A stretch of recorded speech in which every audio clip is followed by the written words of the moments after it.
लोगों को अक्सर आधी रात में ड्राइव पर जाना काफ़ी पसंद आता है।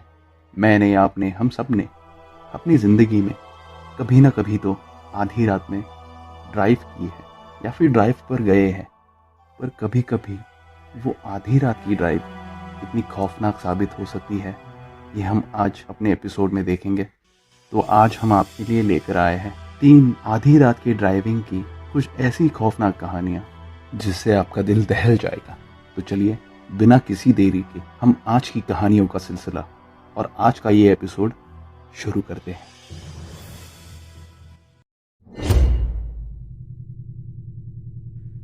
एक दिन मैं अपने ऑफिस में देर तक काम कर रही थी। काम काफी ज्यादा था और मैं उसे जल्द से जल्द निपटाकर घर जाने के लिए निकली। रात के 11:30 बजे थे और मेरे घर जाने का रास्ता मेरे ऑफिस से कुछ 1.5 घंटे दूर था। मेरे घर में मेरी माँ और मैं सिर्फ दोनों ही रहते हैं। तो मैंने अपनी माँ को कॉल करके कहा कि मैं घर आने के लिए निकल रही हूँ और अपनी गाड़ी में बैठकर निकल पड़ी। मेरे ऑफिस और घर के बीच एक सुनसान सड़क लगती थी, जहां से मैं अक्सर शाम को और सुबह ऑफिस आते वक्त गुजरती थी। पर आज मुझे उस सुनसान रास्ते से आधी रात को गुजरना था। पर मुझे वहां से गुजरने के अलावा और कोई रास्ता भी नहीं था। तो मैं अपनी गाड़ी से आगे बढ़ते हुए आखिर उस रास्ते पर आ ही गई। उस रास्ते पर गाड़ी चलाते वक्त वहां ज्यादा स्ट्रीट लाइट्स भी नहीं थी और आसपास कोई दूसरी गाड़ियां भी नहीं थी। उस रास्ते पर इतनी देर रात को गाड़ी चलाना मुझे काफी अजीब लग रहा था। फिर कुछ देर उस रास्ते पर आगे बढ़ने के बाद मैंने देखा कुछ दूर एक कपड़े में लिपटी हुई चीज रास्ते के बीचों बीच पड़ी थी। अचानक वो चीज देखकर मैंने अपनी गाड़ी के ब्रेक्स दबाए और वह उस सुनसान रास्ते पर रुक गई। फिर मैंने उस कपड़े में लिपटी चीज से किसी छोटे बच्चे के रोने की आवाज सुनी। मैं हैरान हुई। मुझे लगा उस बच्चे को बीच रास्ते पर कोई छोड़कर भाग गया है। मैं तुरंत अपनी गाड़ी से उतरकर उस बच्चे की तरफ बढ़ी।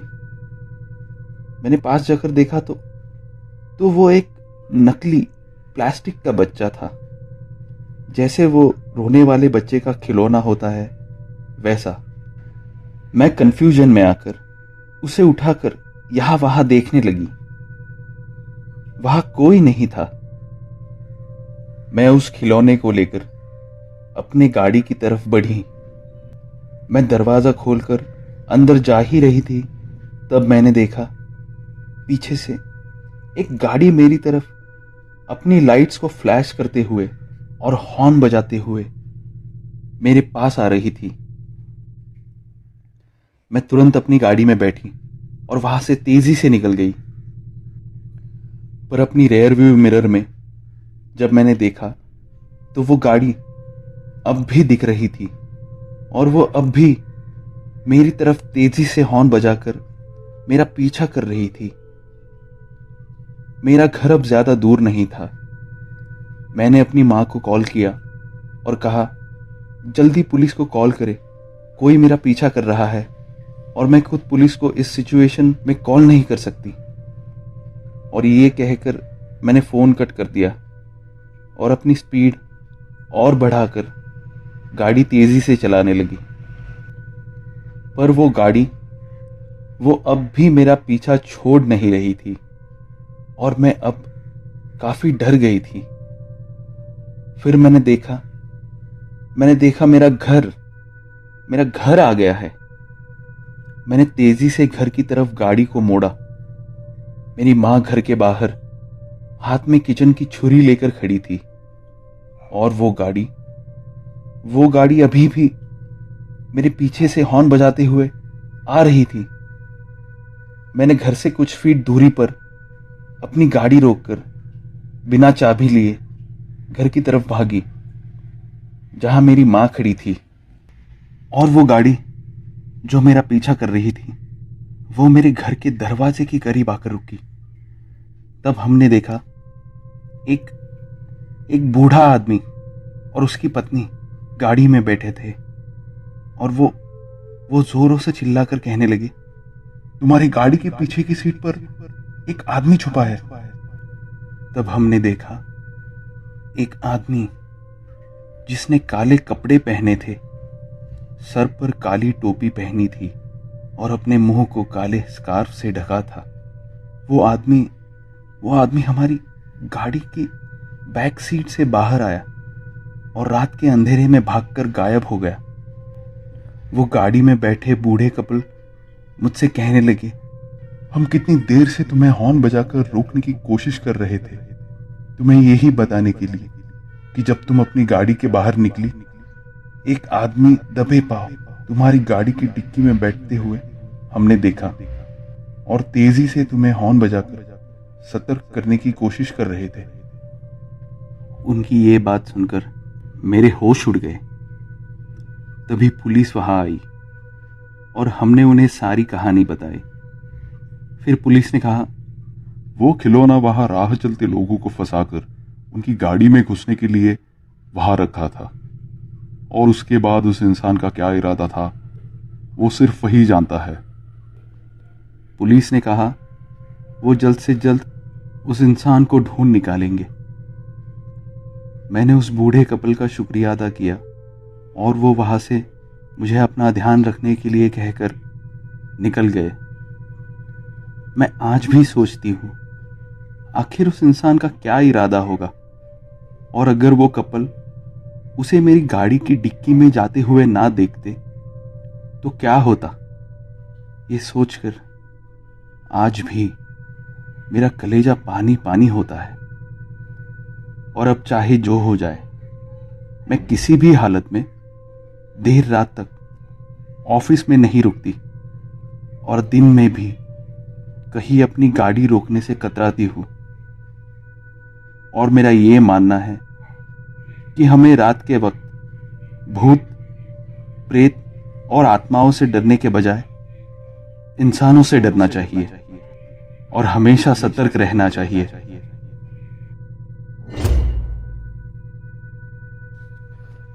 मैं एक पिकअप ट्रक ड्राइवर हूं और एक डिलीवरी कंपनी के लिए काम करता हूं। मैं अक्सर अपनी ट्रक में सामान डिलीवर करने के अपने काम में बिजी रहता हूं, और जिस दिन मैं ट्रक नहीं चला रहा होता या कुछ काम नहीं होता तो मेरा दिल नहीं लगता और मुझे नींद भी नहीं आती।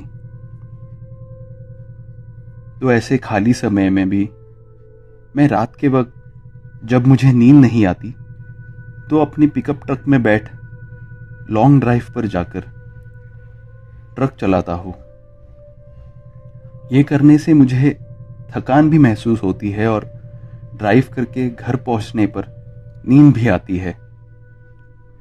तो ऐसे ही एक दिन मैं खाली बैठा था।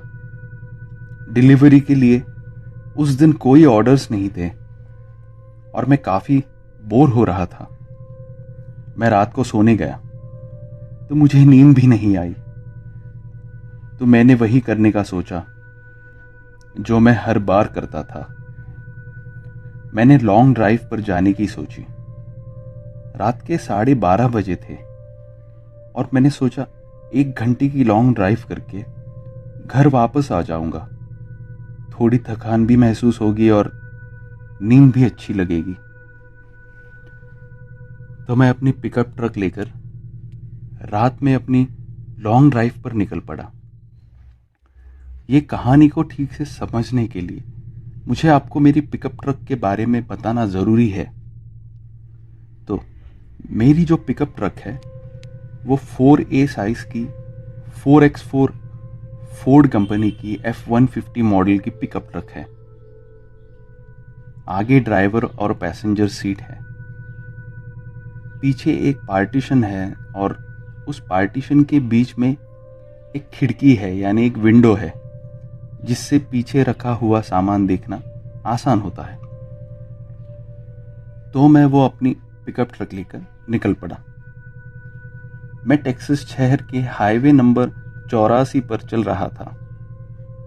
वहां ज्यादातर आसपास बंजर जमीन है और कोई घर नहीं है। वो रास्ता सुनसान था। उस रास्ते पर चलते समय मुझे काफी सुकून महसूस हो रहा था। कुछ देर आगे बढ़ने के बाद मैंने सुना मेरे पीछे की पार्टीशन की खिड़की पर कुछ आवाज आई, जैसे उस खिड़की पर किसी ने पत्थर मारा हो। मैंने पीछे नहीं देखा और गाड़ी चलाता रहा। फिर वो आवाज वापस आई। मैंने सोचा ट्रक के पीछे तो कुछ सामान भी नहीं है, तो ये आवाज कैसे आ रही है। तो ट्रक चलाते चलाते मैंने उस खिड़की से पीछे देखने की सोची, और जब मैंने पीछे मुड़कर खिड़की के उस पार देखा तो मेरा पूरा शरीर खौफ से कांप उठा। मेरी गाड़ी के पीछे उस खिड़की से एक अजीब चेहरे वाला इंसान उस खिड़की की कांच पर खटखटा रहा था। उसकी काली आंखें और मुस्कुराते घिनौने जानवर जैसे दांत। उसने मुझे देख अपना हाथ हिलाया। ये खौफनाक नजारा देख मैं अपनी सीट से उछला और मेरी गाड़ी मेरे कंट्रोल से बाहर रास्ता छोड़ने लगी। मैंने तुरंत अपने होश संभाल कर आगे देखा और ट्रक को कंट्रोल करते हुए गाड़ी वापस रास्ते पर ले आया। मैं हैरान था कि क्या सच में वो चीज मेरे गाड़ी के पीछे बैठी है, या फिर ये मेरा भ्रम है जो मेरी नींद की बीमारी की वजह से मुझे हो रहा है। ये सोचकर ट्रक को चलाते रहकर मैं वापस पीछे मुड़ा तो वो खौफनाक दरिंदा अभी तक वहीं बैठा मुझे देख मुस्कुराते हुए अपने हाथ हिला रहा था। मैं वापस आगे देखकर गाड़ी की स्टीयरिंग यहां वहां करके अपने ट्रक को झटके देने की कोशिश कर रहा था, जिससे वो चीज गाड़ी से गिर जाए, पर वो वहीं बैठा रहा। मैंने यू टर्न लेकर वापस घर जाने की सोची और पीछे ना देखने का फैसला किया। मैं यू टर्न लेकर लगभग 100 की स्पीड पर ट्रक चलाता रहा। मैंने एक बार भी पीछे नहीं देखा। फिर अचानक मैंने देखा मेरी गाड़ी के बाहर, ठीक मेरी गाड़ी की साइड में, वो अजीब व गरीब इंसान बिना कपड़ों के, उसका शरीर किसी मरे हुए इंसान की तरह सफेद पड़ा हुआ, किसी जानवर जैसा अपने हाथों पैरों पर भाग रहा था। वो देख मेरी गर्दन के पीछे के बाल खड़े हुए। मैं 100 की स्पीड पर गाड़ी चला रहा था और वो उसी स्पीड पर मेरी साइड में भाग रहा था। कुछ दूर भागने के बाद वो वापस मेरी ट्रक के पीछे कूदकर अंदर बैठ गया। मैं सोच रहा था कि आखिर मैं इससे पीछा छुड़ाऊं तो कैसे छुड़ाऊं। मैं अब घर के करीब पहुंच रहा था। मैंने पीछे मुड़कर वापस देखने की सोची। मैंने खिड़की से झांका तो देखा वो पीछे नहीं था। मेरी सांस में सांस आई और मैं अब अपने घर के रास्ते पर था। मैं लेफ्ट लेकर अपने घर के यहां की गली के रास्ते पर आया। कुछ दूर आगे जाकर अपने घर की तरफ मुड़ा तो देखा वो दरिंदा मेरे घर के दरवाजे के सामने खड़ा मुस्कुराते हुए मुझे देख अपने हाथ हिला रहा था। मैं फ्रांस में रहता हूं और एक दिन मैं अपनी आंटी को उनके घर छोड़ने गया था। उनका घर मेरे घर से करीब 4 घंटे दूर था और वहां से गुजरने के लिए लैंडिस फॉरेस्ट का रास्ता था। लैंडिस फॉरेस्ट घने पेड़ों से घिरा हुआ रास्ता है और इंसानी बस्ती से काफी दूर है। खैर, मैं अपनी आंटी को अपने कार में घर छोड़ने निकल पड़ा। 4 घंटे उस लैंडिस फॉरेस्ट के रास्ते पर ड्राइव करके हम आखिर दोपहर में आंटी के घर पहुंच गए। मैं वहां कुछ देर रुका, अपने कजिन से मिला और शाम 6 बजे घर वापस जाने के लिए अपनी गाड़ी में बैठ निकल पड़ा। मैं रास्ते पर अपनी गाड़ी की स्पीड 60 किलोमीटर प्रति घंटे की रफ्तार से म्यूजिक सुनते सुनते उस लैंडिस फॉरेस्ट के घने जंगलों के बीच गुजर रहा था। कुछ दूर जाने पर मैंने रास्ते के सामने एक आदमी को खड़ा देखा जो गाड़ी रोकने का इशारा कर रहा था। शाम के 8:30 बज गए थे और मैं सोच रहा था कि इस वक्त यह पागल आदमी जंगल के बीच रास्ते क्या कर रहा है। ये सोचते सोचते मैं उसके करीब जाकर रुका। वो काफी पतला और अजीब दिखने वाला इंसान था। नहीं, मैं किसी को उसके चेहरे से जज नहीं करता, पर यह इंसान कुछ अजीब लग रहा था। मैंने गाड़ी रोककर उसे पूछा, हे, क्या मैं तुम्हारी कोई मदद कर सकता हूं? क्या तुम्हें लिफ्ट चाहिए? उसने कहा, मुझे प्यास लगी है। क्या तुम्हारे पास पीने के लिए पानी है? उसकी आवाज सुनकर काफी अजीब लगा। इतना पतला आदमी और इतनी गहरी आवाज। खैर, मैंने उसे कहा, हाँ, पानी है मेरे पास, 1 मिनट रुको। और मैं अपनी गाड़ी के कंपार्टमेंट में रखी बोतल ढूंढने लगा।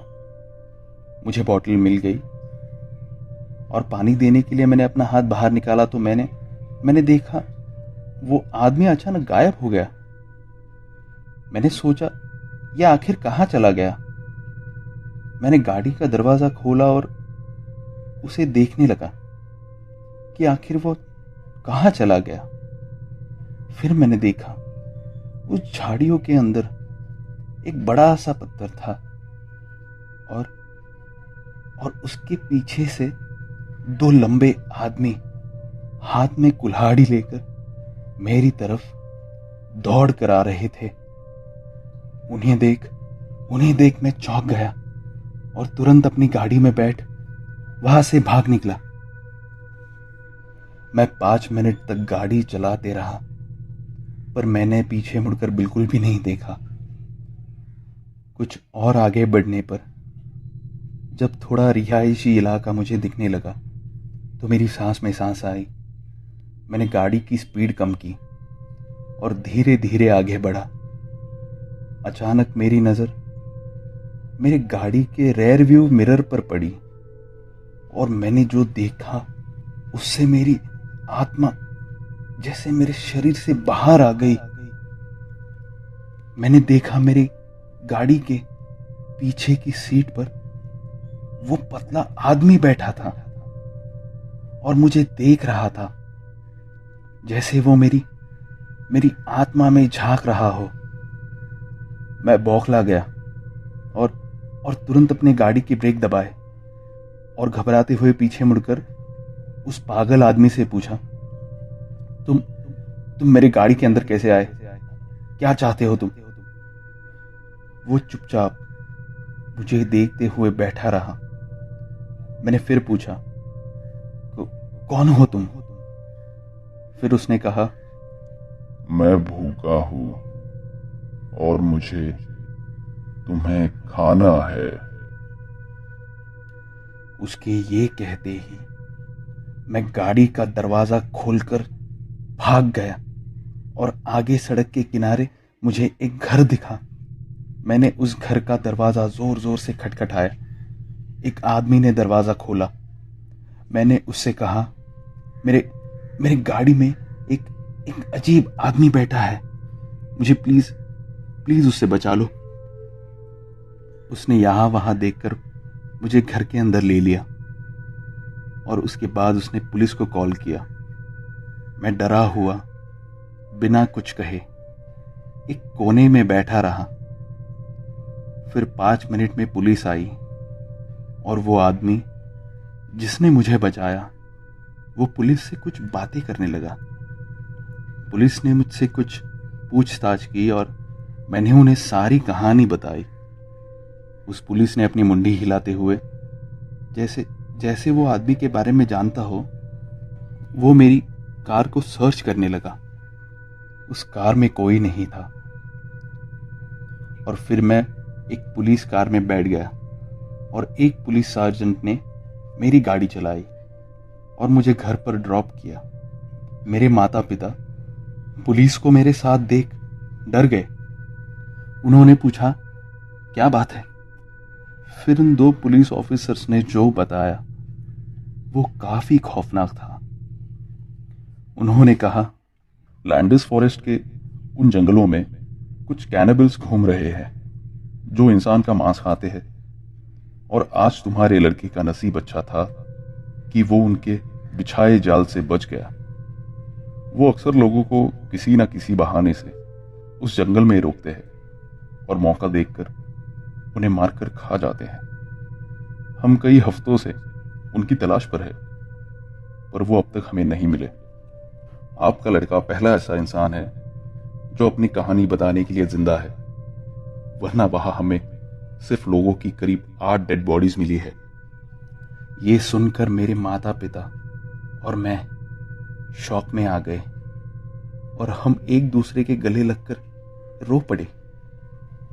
कभी कभी इंसान इतना खूंखार दरिंदा बन जाता है कि किसी जानवर को भी शर्म आ जाए।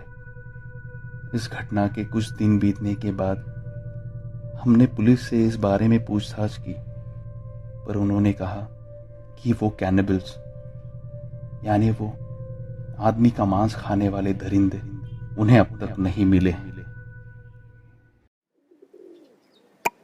तो आज की कहानियाँ यहीं पर ख़त्म होती है। आज की कहानियाँ आपको कैसी लगी ये आप हमें कमेंट बॉक्स में ज़रूर बताइए। अगर आपको कहानियाँ अच्छी लगी हो तो आप इस वीडियो को लाइक ज़रूर करिए और हमारे चैनल को सब्सक्राइब करना मत भूलिए और उस बेल आइकन को भी दबाइए ताकि हमारी अगली वीडियो की अपडेट्स आपको मिलती रहे।